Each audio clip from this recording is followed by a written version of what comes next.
George Bush. एक line, ए Obama, ए जॉर्ज बुश, तुमने मिलकर इराक कर दिया पुश। दो लाइन, तुमने मिलकर इराक कर दिया पुश, तो मन में हो रहे हो बहुत खुश, मगर ए ओबामा, ए जॉर्ज बुश, और भूल से जो भारत में गए घुस, तो तुम्हारी खाल में भर देंगे भुस भुस।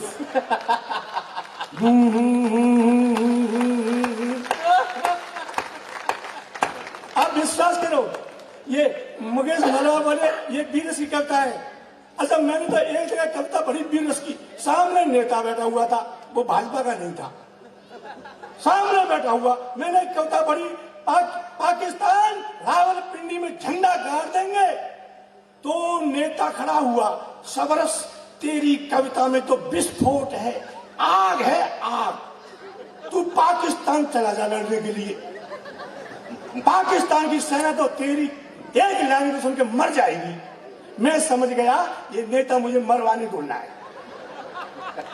तो मैंने बहाना बनाया, नेताजी मैं नहीं जा सकता। बोले क्यों? मैंने कहा पाकिस्तान बहुत दूर है, कारगिल जो है, मेरे पास किराए के लिए पैसे नहीं है। नेता और होशियार, नेता बोला किराए की चिंता मत कर, इधर से जाने का किराया मैं दे दूंगा, उधर से तू लौटेगा ही नहीं। अब मैं समझ गया ये नेता मुझे मरवा की मानेगा, तो मैंने फिर कहा नेताजी औरों की लाश पर रोटी मत सेको, और हिम्मत है तो अपने लड़के को युद्ध में भेजकर देखो। बहुत अच्छे। नेता फिर खड़ा हुआ, मेरा तो ब्याह ही नहीं हुआ है, मेरे तो कोई लड़का ही नहीं है, चल तुझे आज से मैंने गोद ले लिया।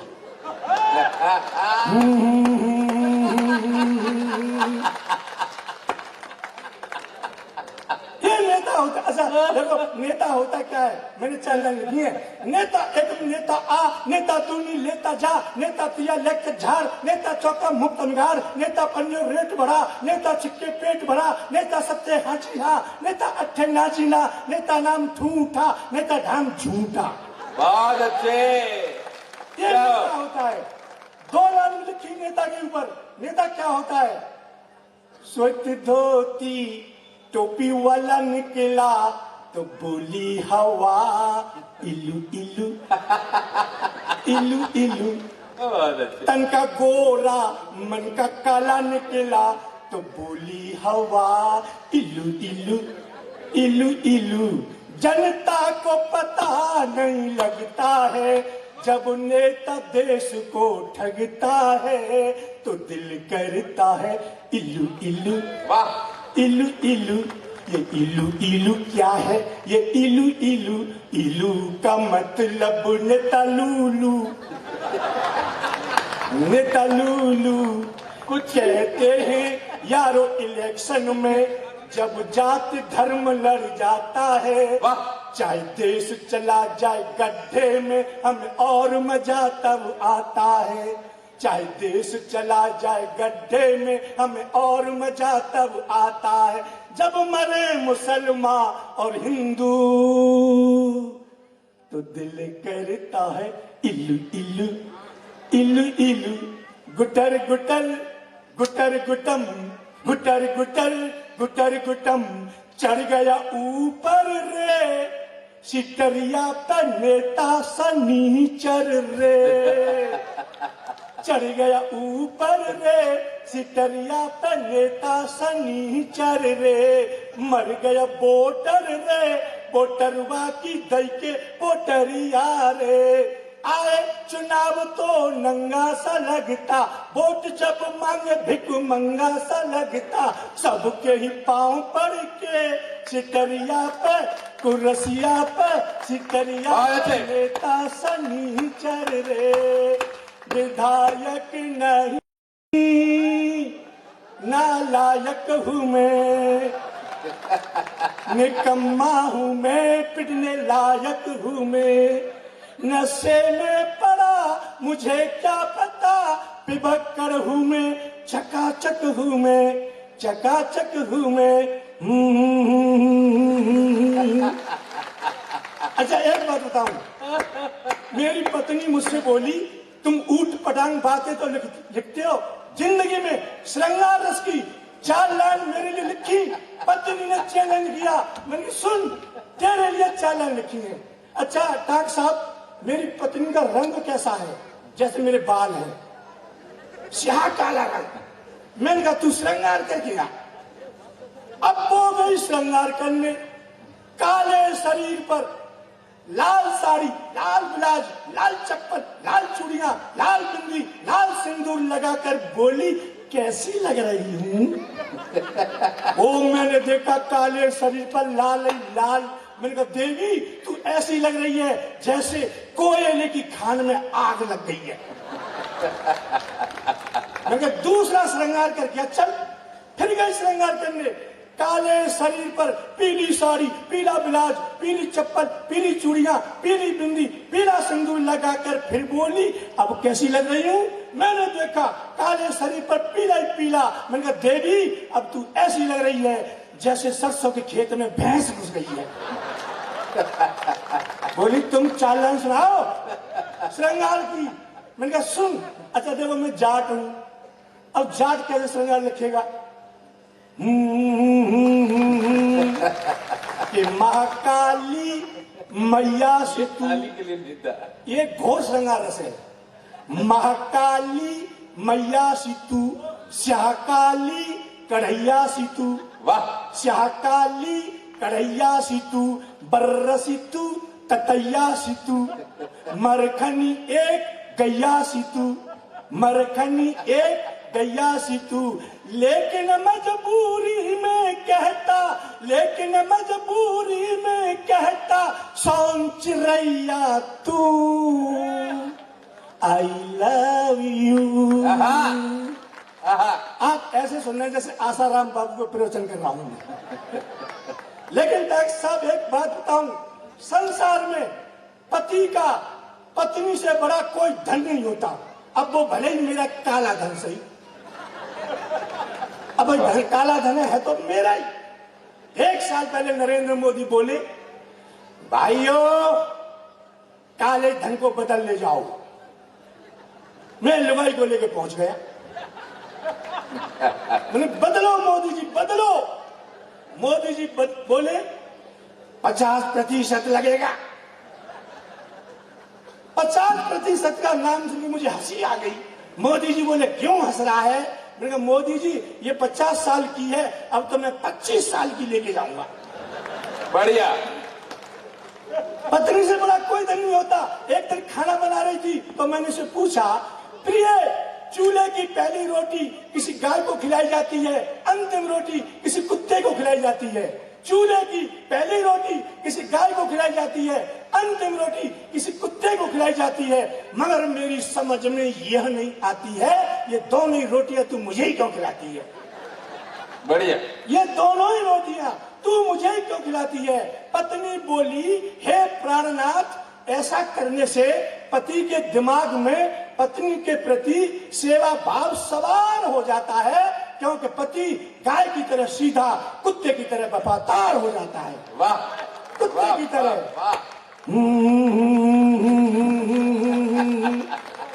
इसका यही है। अच्छा देखो तबला। अशोक जी एक बात बताऊं, मैं 3 तरह के गीत गाता हूं, सुर के, असुर के, ससुर के। यह गीत मैंने क्यों लिखा?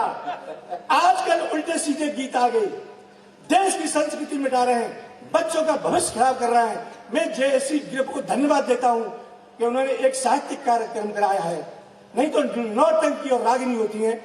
जेएससी ग्रुप के सम्मान में एक बार जोरदार तालियां बजाएं। भीड़ बैठी हुई और वहां पर जो है संगीत सम्मेलन हो रहा। अब आई एक गाने नाचने वाली, आते ही उसने गीत गाया, बीड़ी जलाने पिया जिगर में बड़ी आग है। अब एक बुड्ढा बैठा, उसकी जेब में बीड़ी रखी हुई थी, अब इधर माचिस रखी थी। बुड्ढे ने माचिस फेंक दी कि अब क्या होगा, अब तो अपने आप जल जाएगी। और बुड्ढा बीड़ी लेकर के नाचने वाली के पास पहुंचा और बोला नेक छिवाइलंद।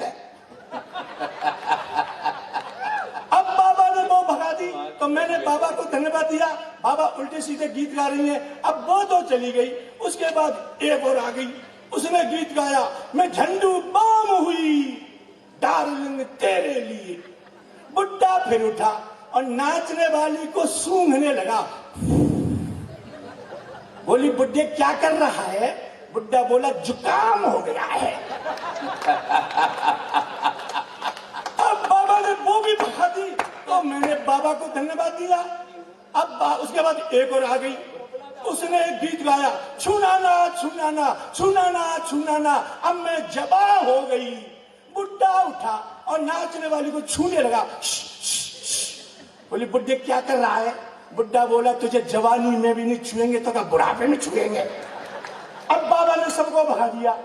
बाबा को गुस्सा आया और बाबा बोला कोई अच्छा सा गीत गाने वाला हो तो मंच पर आओ, वरना यहां से जाओ। एक आया गीत गाने वाला, भाइयों मैं दीपक राग सुना रहा हूं। और सामने कोई जानता नहीं कि दीपक राग क्या होता है। आपने देखा होगा जो राग सुनाते हैं वो पहले तबला सही करते हैं। उसने तबला उठाया, बहुत अच्छी बात। तबला उठा करके टिल टिल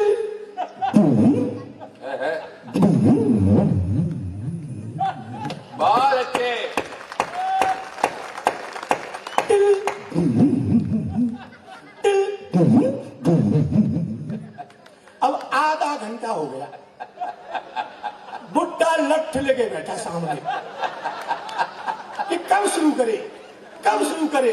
और वो बुड्ढा उसकी तरफ देखता, कब शुरू करे, और वो बुड्ढे की तरफ देखता।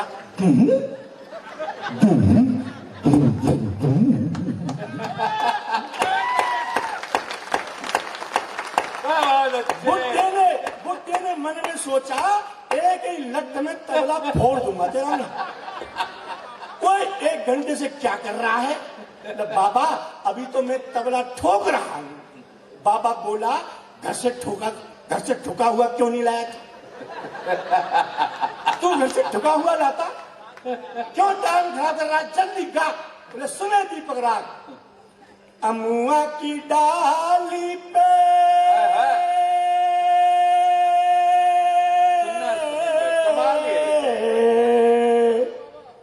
इतनी देर में आदमी जयपुर पहुंच गया और वो आंख मीच के बाबा की तरफ, अमुआ की डाली पे न बैठे कोयलिया, अमुआ की डाली पे न बैठे कोयलिया। बाबा ने उसकी तरफ गुस्से में देखा, उसने बाबा की तरफ कोयल बना दी, कोयलिया कोयलिया। अमुआ की डाली पे, अमुआ की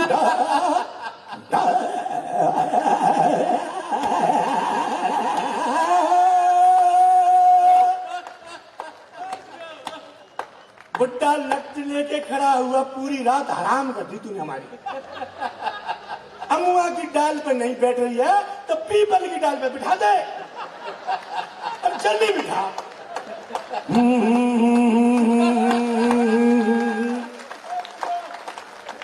आइटम है वाकई। मैं सच कहता हूँ। अच्छा एक बात बताऊं, जब मैं पढ़ता था अपनी क्लास में इतना होशियार था, हेड मास्टर ने क्लास में से मेरा नाम काट दिया कि तू इतना होशियार कैसे हो गया है। मेरे पिताजी मुझे वहां ले गए तो मेरे पिताजी से बोले कुछ जानता है? बोले तुम पूछ लो। मास्टर मुझसे बोला बता। एक जो कौवा होता है वो छत पे आके बैठा। मास्टर बोला बता ये कौवा कहां से आया है, ये कौवा कहां से आया है। मैंने कौवे में कंकड़ मारा, भगाया। मैं बोला बता ये कहां को गया है। मैंने कहा मास्टर जी ये कौवा जहां गया है ये वहीं से आया था। तो मास्टर कह रहा तू गलत जवाब दे ले, मेरा भी नाम रतनलाल मास्टर नहीं, कल तेरी कॉपी पर दो गोल गोल अंडे नहीं दे दो। अच्छा इतिहास जानता है? मैंने कहा जानता हूं। बोले एक सवाल बता। मैंने कहा पूछो। बोले बता हिंदुस्तान की जनसंख्या क्यों बढ़ रही है, हिंदुस्तान की जनसंख्या क्यों बढ़ रही है। मैंने कहा मास्टर जी इसका तो तुम्हें पता होगा क्योंकि तुम ही शादीशुदा हो। हम तो बच्चे हैं, हमें क्या पता, तुम मास्टर हो, तुम ही बता दो। तो मास्टर बोला सुन मैं बताता हूं। उनके बताओ। बोले सुन, इस हिंदुस्तान में 1 मिनट के अंदर एक महिला एक बच्चे को जन्म दे रही है, समझे? इस हिंदुस्तान में 1 मिनट के अंदर एक महिला एक बच्चे को जन्म देती है। मैंने कहा मास्टर जी वो कौन सी महिला है जो 1 मिनट में एक बच्चे को जन्म दे रही है? मास्टर बोला तेरी समझ में नहीं आ रहा है। तो मैंने कहा समझाओ। बोले समझ बेटा, मेरा मतलब ये है जितनी देर में तू अपनी एक सांस खींचता है, जितनी देर में तू अपनी एक सांस खींचता है, उतनी देर में हिंदुस्तान में एक बच्चा पैदा हो जाता है। तो मैंने अपनी सांस रोक ली। मास्टर बोला क्या कर रहा है? मैंने कहा एक भी पैदा नहीं होने दूंगा, एक भी पैदा नहीं होने दूंगा। तभी दूसरा विद्यार्थी आया, दूसरा विद्यार्थी कर रहा। मास्टर बोला तू क्या कर रहा है? कि जल्दी जल्दी गिन मैंने कितने पैदा करके फेंक दिए। मास्टर जी मैं भारत को चीन बना रहा हूं, चीन। मास्टर बोला तू गलत जवाब दे ले, मेरा भी नाम रतनलाल मास्टर नहीं, कल तेरी कॉपी पर 2 गोल गोल अंडे नहीं दे तो। अच्छा ये बता, जब हम मक्का भूनते हैं तो कढ़ाई में से मक्का के दाने क्यों उछटते हैं? मैंने कहा तू कढ़ाई में बैठकर देख, तुझे अपने आप पता चल जाएगा। अब मास्टर कह रहा तू गलत जवाब दे ले, मेरा भी नाम रतनलाल मास्टर नहीं, कल तेरी कॉपी पर 2 गोल गोल अंडे नहीं दिए तो। अंत में एक सवाल और बता। मैंने कहा पूछो। बोले बता महिलाएं अपनी मांग में सिंदूर क्यों भरती हैं? मैंने कहा मास्टर जी महिलाएं अपनी मांग में इसलिए सिंदूर भरती हैं लोगों को पता चल जाए इस प्लॉट की रजिस्ट्री हो चुकी है। अब मास्टर बोला तू मुर्गा बन, मुर्गा बन। मुझे मुर्गा बना दिया, एक डंडा मारा और बोला बता तू कौन है? मैंने कहा मैं हूं मुर्गा। बोले कौन? मैंने कहा मुर्गा। बोले बता बता मैं कौन हूं? मैंने कहा तू मुर्गी। मास्टर बोला तेरे पास क्या प्रमाण है कि मैं मुर्गी हूं? मैंने कहा कल तू मेरी कॉपी पर 2 गोल गोल अंडे देगा।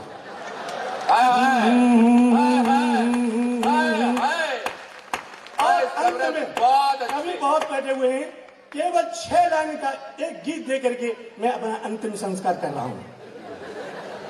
देखो वास्तव में आप बहुत अच्छे श्रोता हैं। मैं एक 6 लाइन की श्रद्धांजलि देश के उन वीर सैनिकों को दे रहा हूं जो आज सरहद पर शहीद हो रहे हैं। अच्छी बात, अच्छी बात। एक रेजिमेंट का सैनिक अंग भंग लाश उसकी गांव में जब आई घर में, उसके छोटा सा बच्चा था 3-4 साल का, तोतली भाषा में बोलता था और सैनिक की अंधी दादी माँ थी, अंधी पत्नी थी, परिवार में और कोई नहीं था। जब अंग भंग लाश सैनिक की गांव में आई, मैं भी गया, हजारों आदमी उसके दर्शन करने आए। छोटा सा बच्चा सैनिक का खड़ा था। मैंने उससे पूछा बेटा तुम्हारे पापा जी कहाँ गए हैं? तोतली भाषा में बोला अंकल जी हमारे पापा जी राम जी के पास गए हैं। बच्चे की बात को सुन के मेरी आंखें भर गई। मैंने कसम खाई थी जिंदगी भर सबको हंसाऊंगा, आज मेरी आंखें भर गई। बच्चे की बात को सुन के सैनिक की अंधी दादी माँ रोने लगती है। छोटा बच्चा दादी माँ को और अपनी मम्मी को कैसे चुप करता है। ये 6 लाइन की श्रद्धांजलि दे रहा हूँ, आप देखिए। सबरस बहुत अच्छे, बहुत अच्छे सबरस। प्याली मम्मी लो ना, प्याली दादी लो ना, वो तोतली भाषा में बोलता है। प्याली मम्मी लो ना, प्याली दादी लो ना, प्याली मम्मी लो ना, प्याली दादी लो ना, प्याली मम्मी लो ना, प्याली दादी लो ना। आगे बोलता है कि जिस धरती पर पैदा हुए उसकी माटी बलिदानी है। हम जिस धरती पर पैदा हुए उसकी माटी बलिदानी है। दुनिया की ताकत हार गई, भारत का ऐसा पानी है, भारत का ऐसा पानी वाह है। वाह वाह। स्वार्थ को जो भी जीते हैं उनकी भी क्या जिंदगानी है, जो मातृभूमि पर मिट न सकी, जो मातृभूमि पर मिट न सकी वो भी क्या यार जवानी है, जो मातृभूमि पर मिट न सकी वो भी क्या यार जवानी है, वो भी क्या यार जवानी है, जवानी है। हिम्मत कभी खोना, साहस कभी खोना, हिम्मत कभी खोना, साहस कभी खोना, प्याली मम्मी लोना, प्याली दादी लोना, लोना, प्याली मम्मी लोना, प्याली दादी लोना। उसके शहीद पिता की तस्वीर टंगी हुई थी। आगे 2 लाइन बोलता है, माथे पर तेज चमकता है और प्याली चीत चुबीर है, माथे पर तेज चमकता है, प्याली चीत चुबीर है। ये अंकल मेरे पापा, ये अंकल मेरे पापा जिनका नाम रणबीर है, ऊंची चोटियों पर कब्जा कर जिसने बचाया कश्मीर है। मैं उसी बाप का बेटा हूँ, मैं उसी बाप का बेटा हूँ, मेरी कितनी बड़ी तकदीर है, कितनी बड़ी तकदीर है, तकदीर है। अंधे न खोना और रोके न धोना, अंधे न खोना, रोके न धोना, प्याली मम्मी लोना, प्याली दादी